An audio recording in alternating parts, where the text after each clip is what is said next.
So to be able to upload a file and share it with others is a common thing that we see in web applications on the web. And quite often, this feature is enabled by including a third-party software that usually sometimes sacrifice security for usability. So when we find file upload, when we do security testing, we go like, woo, this is nice, because we know that this often is broken and we can use it to take over an entire internal domain or internal network.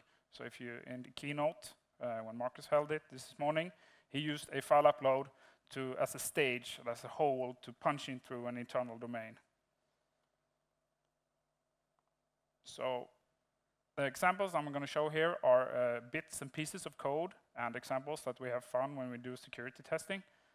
And I've also obviously tailored them a little bit to facilitate the demos and to make the point that I want to make.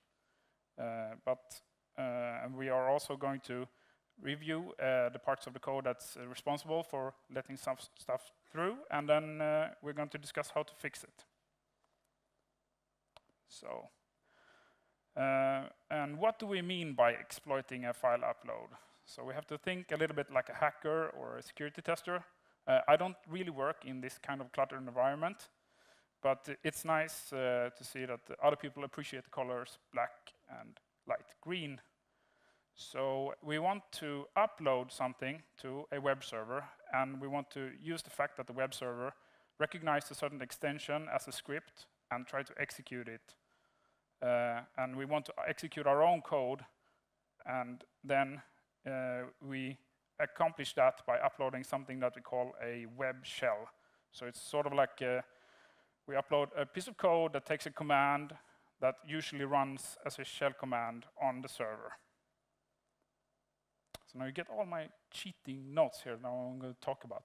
Tom here is going to represent that we're going to go to some demo. So yeah, it says I'm going to admit that it was interesting to try coding in a swing, but we don't have a swing on stage. Maybe next time. So let's do a demo.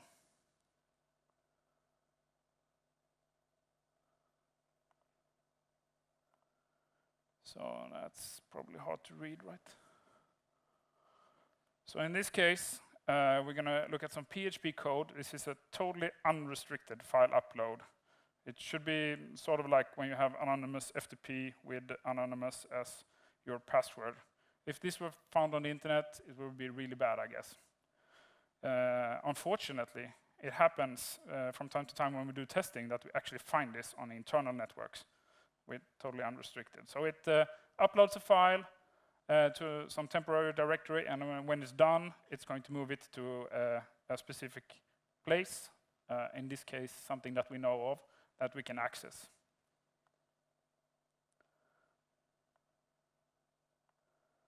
So I will upload something called a web shell.php, and then it says the file has been uploaded, and I have a link to my fancy shell, and that didn't work because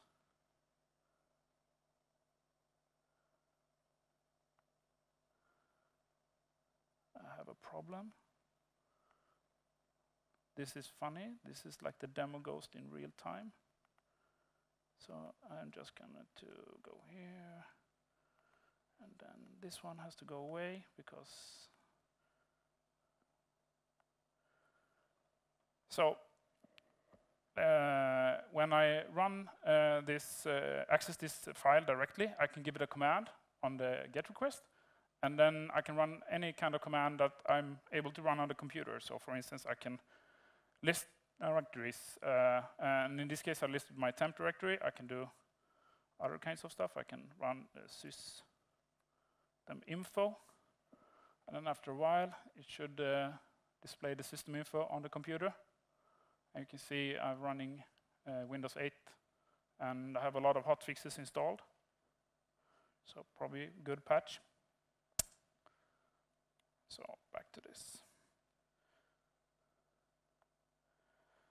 So what happened in this case, in this demo, was we have no restriction at all. an arbitrary file upload will allow us to upload a shell, and then we can execute the shell in the context of the web server running. We usually use this to gain a foothold in an internal network and to stage other attacks on the internal network. Normally, this is not the case when we do penetration testing on external-facing things. Usually, there are certain restrictions that apply, and these could be things like you only build a gallery type of function, then you will have restrictions that will only allow you to upload image files. So we're going to check on the restriction when we are trying to restrict people to upload only image files. So it's time for a little bit of demo again. So in this case, let's see, it works. So the demo here is going to be a site that I build for this specific case.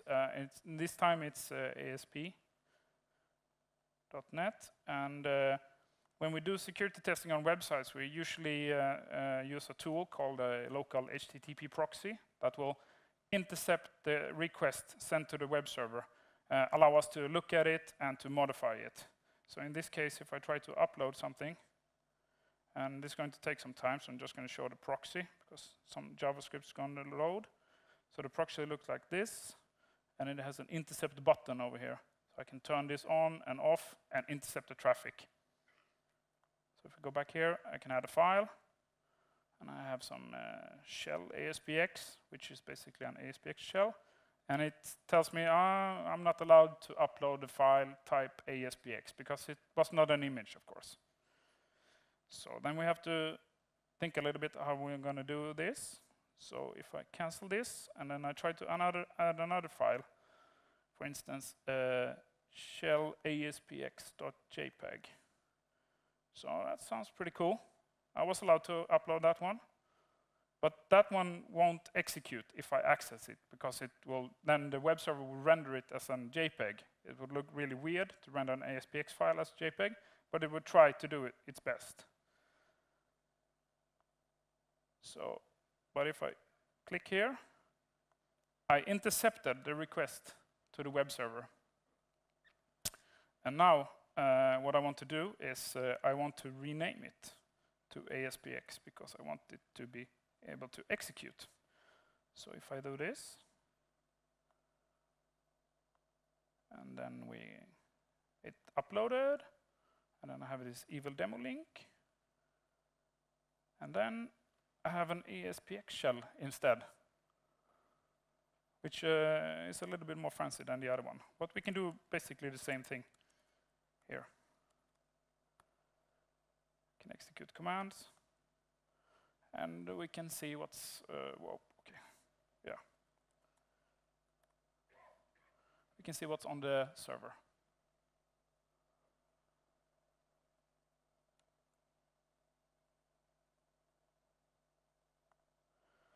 So client-side check of an image extension didn't really work. We used an HTTP proxy to manipulate the file extension that we uploaded it. So as a security professionals and web developers, we turn to Google when we need help. So we just Google it, and then we find a nice page. And this page has a lot of answers, and it says like, we Google file upload, ASP.NET. It looks pretty cool. So let's go with the first result. And the first result tells us, don't do the file extension check. Do something else instead. Check the content type of the file. So an image file has a content type, or an ASPX files will have like a text/application type of content type instead. So image should be pretty okay. And there are built-in checks for this in the .NET pipeline. So let's go with that. So this is going to be like a partial demo, because this is basically the same thing as checking for the file extensions. Because if you remember from the web proxy that I had running, the content type is determined by the browser somehow and sent in the request. So if anything is sent in the request, then I can manipulate it. So in this case, I can actually send a shell, but I tell the request that this is actually an image. So client-side validation of content type or image extension didn't work because I was able to intercept it with an HTTP proxy and manipulate the data. And when we do security testing of this kind, we spend a lot of time in this HTTP proxy trying to manipulate the data and try to send malicious data to the server and try to circumvent these kinds of restrictions that people have put on their web application. So take home, client-side validation is for usability, not for security. You should treat all incoming requests as something bad, something tainted, something like the cat dragged in or something. This starts to look like the list that we're seeing, starts to look like an arms race, where one side is increasing their weapons, increasing their way of restrictions, and the other side try to exploit it. So what we could do is, of course, we can ask ourselves, what would Reagan do? He's a type of a Cold War professional, and he was president of the United States during the 80s. And sometimes he's credited for ending the Cold War by increasing his spendings so much that the Soviets could not follow. Not spoiler stuff, not that good. He would, of course, increase the amount of restriction. He will crank it up. He will go to a lower DEFCON, and he will move the validation away from the client side to the server. So one way we can do this is that we have to check on the server that an image file is actually an image. So if we Google some, we find out that each file, image file on other files have a header that starts with something called magic bytes. So there are some interesting magic bytes, of course, like the Java class file have something called Cafe Babe. And there's a Mac binary that's called feed face. I don't know if it's coincidental or if they actually choose those magic bytes. But there are some magic bytes for PNGs and for JPEGs as well. So it seems pretty straightforward. We take the file on the server and we check the magic bytes, and then it should be an image, right?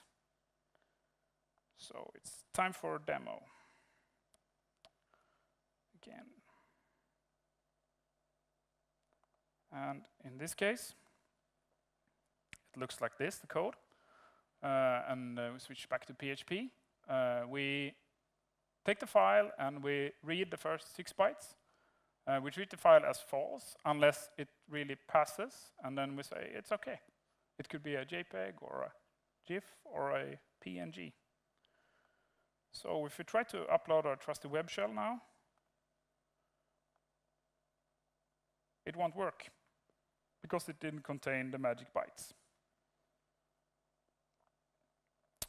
So now we have to think, what should we do? Well, if we upload, whoops, that won't work. If we upload a different file,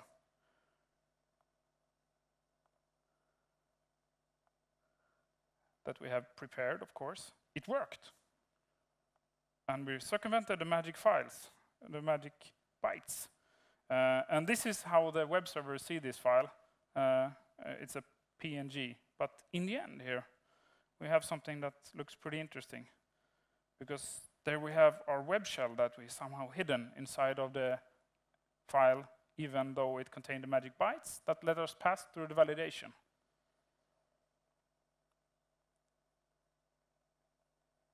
So magic bytes are only magic in the beginning of the file, and it lets us put a shell in the end of the file.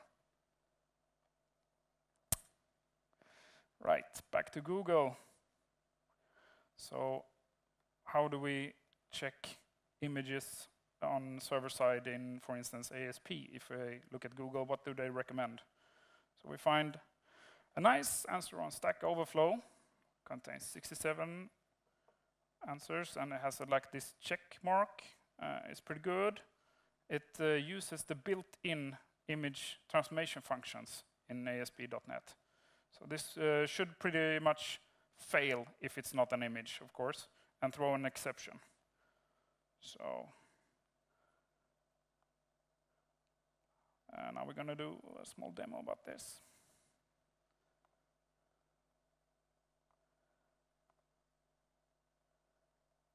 Yep, that didn't work. Yeah, wait, it works actually. Because first, I'm just going to do the same sort of thing with PHP. So I'm going to use some sort of image transformation, built-in image transformation function. This one tries to get the image size from an image. And if it's not an image, it's going to fail. This is, of course, easily circumvented. Because at the end, I have my web shell that I can still use. So now it actually was a real image. It contained the magic bytes. But in this case, I was able to put the web shell inside of the PNG in a place that is not destroyed by the image transformation function of PHP. And there are, in the PNG specifications, you can find places where you can put stuff that is not destroyed if you do an image transformation. For instance, like if you do scaling, if you make small avatars of images. Parts of the file is left alone. And this, just to show that this is not simply PHP, I have a small avatar type of upload thing. And this was pretty much the same as Marcus' demo. So, and in this case, I could upload something else. I could perhaps upload this file. And this also works with ASP.NET. And this file is actually, if you look at the file, should be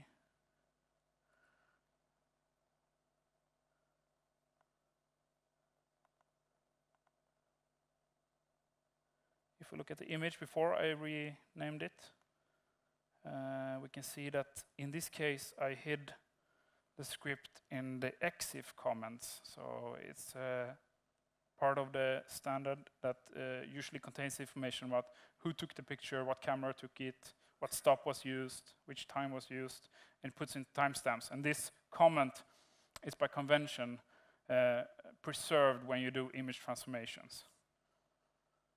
Some type of image transformations do destroy these comments, but usually you want to keep them.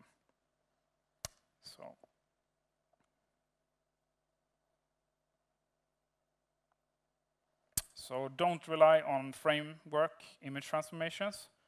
A web shell, carefully placed, will survive the image transformation.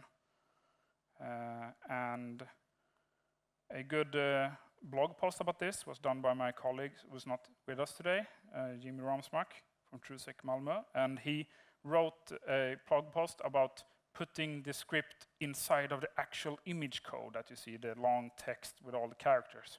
Because the web shell code are valid characters, even for an image. So in this case, if you want to put it inside of the part where that's actually affected by the transforms, you have to find a specific transform that let the shell live inside of the image. So we wrote a small script that will inject the smallest possible shell code into the image, and then we try to destroy it by using a transformation, and then we check if the shellcode survives. And it turns out it takes about 1,000 times to find a place where the code could live within the image code itself. And it's not showing here, but what's going to happen is that part of the image is going to be slightly destroyed, so it's going to be like a small black or green thing down here. But usually people don't notice that. And you can do, alter the image size so that the server doesn't actually show the part that we destroyed with our shell script. because shell script doesn't really turn out to be blue or green or anything. So this was all possible due to the fact that I was able to upload something that I can run on the server. So I was uploading ASPX shell, I was uploading a PHP shell. So what happens if we don't allow that? We do not allow people to run ASPX code or PHP shells. So, it's also that I can access this from the web server, like the URL in the browser directly. So it's a direct object reference. I know where to look for my shell. Sometimes people hide their uploads as well. So we're going to do a little bit of a demo about blacklisting and how we avoid it.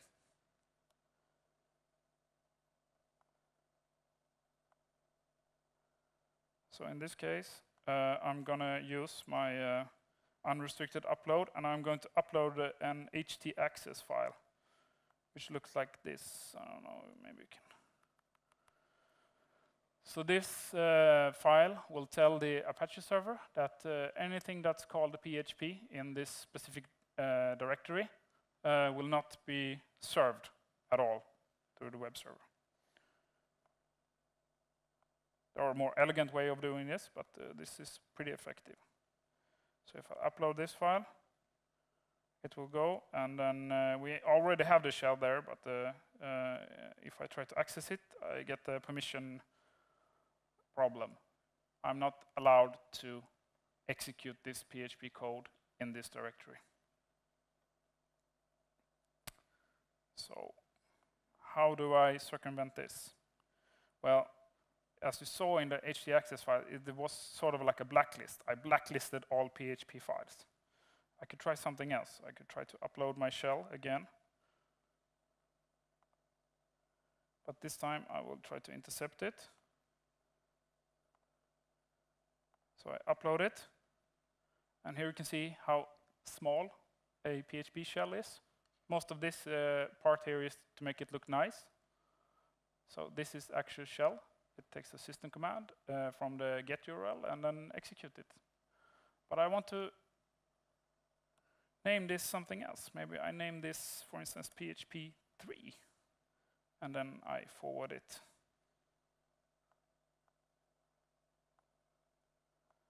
So in this case, what happens if I try to access my new file? I can still run it.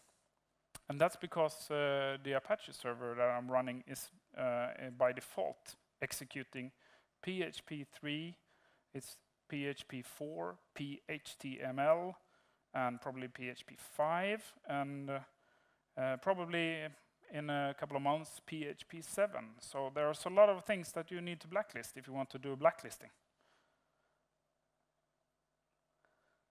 There's another way of blacklisting or denying execution in the other ASP.NET thing, and it's if I put a web config that will take away all the handlers for all the files, and then I will allow only static files like images to be served.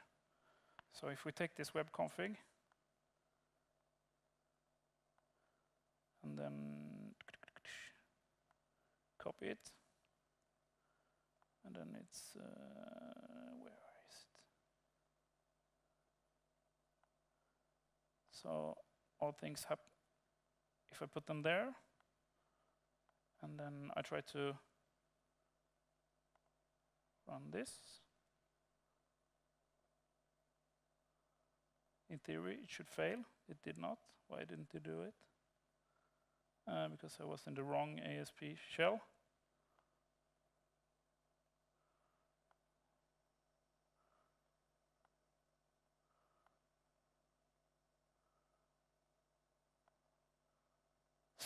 So now I've edited a web config file, and it's a pretty common technique to do this, to edit the web config file to not execute something. So here it says that the handler for this type of file is not set, and then I get a nice error message, which I shouldn't get in a production server, but this is not just my demo server, telling me how to fix it, which is nice. I mean, they're pretty good.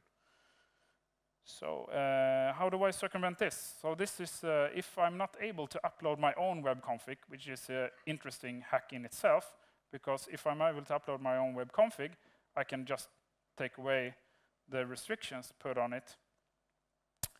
And the web server will, by default, overwrite anything I upload. Another way of doing this that we usually do is that we try to do path traversal.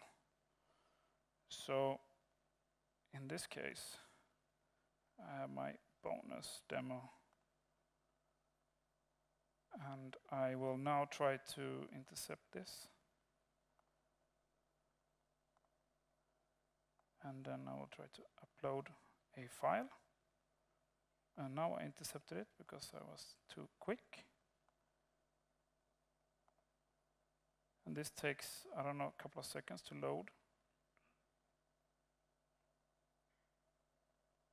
The idea now is that I want to place the file at some point where there is no web config that restricts me from accessing the file. So if I take the shell, right, I was not allowed to do that. So if I take the shell.jpg instead, and now I want to place it somewhere else. So a common thing also that we find is that people don't use the built-in framework to assess the actual file name. So in this case, I will place the file in something that I know exists, and this is pretty common that there exist cache libraries on web applications in order to make them speedy. So for instance, a couple of really serious security vulnerabilities in WordPress were related to the fact that you were able to world writable cache directories that we could put stuff in them, and they had no execution restriction applied to them. So we tried to put this one over there, and then it won't work with the JPEG, but let's do that. And in this case,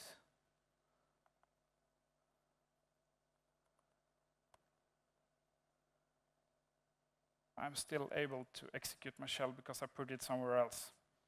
So when we do testing, if we find that it's possible to rename stuff that will move around in the file system, we try to find points where we can put stuff and then execute them.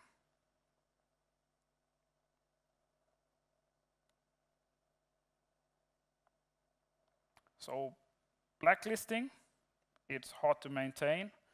You might find a working extensions, for instance, PHTML or PHP3. Blocking execution must be done everywhere. Otherwise, we will try to do the path traversal trick. So again, we want to know what to do about this. So we should ask ourselves, what will Mr. Wolf do? He solved the problem, of course. And what you think you want to do is that you want to build a web application that allows someone to put a file on a file system.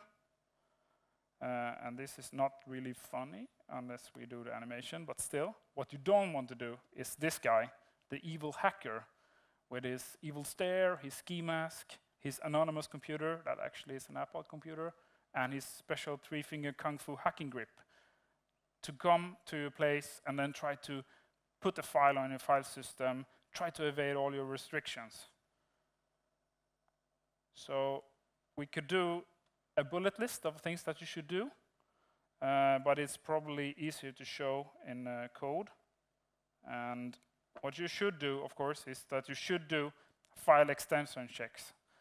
And you should use the built-in function from the framework that takes the file extension from the uploaded file. You should put it outside the web root if possible, because then I cannot access it directly, as I've done with all the demos. You can give it a random name, like with no file extension.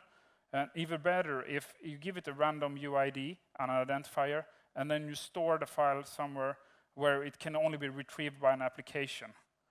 So then you will remove all this problem with direct access again. Only a UID and still having file system access is good, but it does not really prevent us from accessing it, because you can find out the UID from other sources. For instance, if somebody have passed through a log or something. You should remove the path traversal risk. This is done automatically in newer PHP, but you can use the built-in function that will strip away these // things. And if you stored the file in some sort of metadata, you should also make sure that you know where you stored it, if you stored it in somewhere that the web server doesn't know. So now we made it. We made this super secure application. The core wall has ended. So a couple of things to remember from this session is never ever trust user-controlled input. Never trust your PowerPoint to not fail you during a talk. You should think like, if I'm able to intercept your traffic, I'm able to manipulate it as well. So I'm able to manipulate file extensions and HTTP headers, content type. You should be careful of putting your trust into a framework method or image transformation in this case. A lot of answers on Google and Stack Overflow say that, okay, as long as you pass through an image transformation, you know it's an image, because otherwise you will get an exception. So be careful about that as well.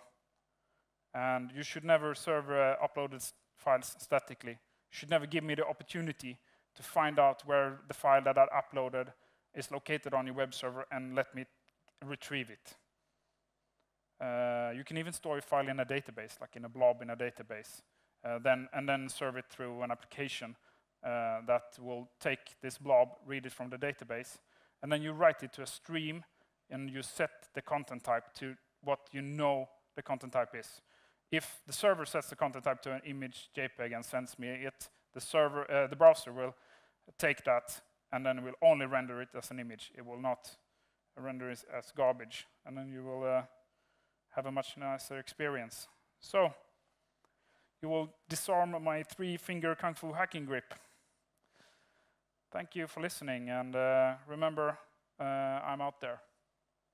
Be careful. So, any questions? I do apologize for the PowerPoint thing. Not my day.